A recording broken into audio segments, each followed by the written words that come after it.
Бог е праведен и иска да го познаваме. Той иска да познаваме Неговия характер, Неговата слава и да станем като Него милостиви.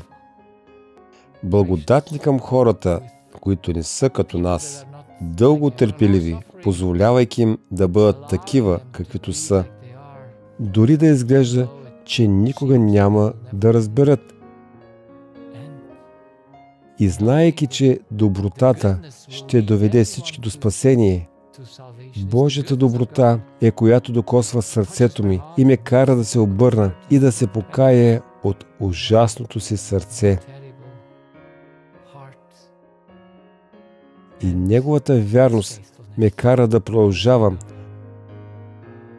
защото знам, че Той ще бъде верен, защото не искам да върша зло. Върша го просто заради измамата на сърцето си. Той е верен и чрез този процес ще ме води, така че един ден изцяло да отразявам Неговия образ.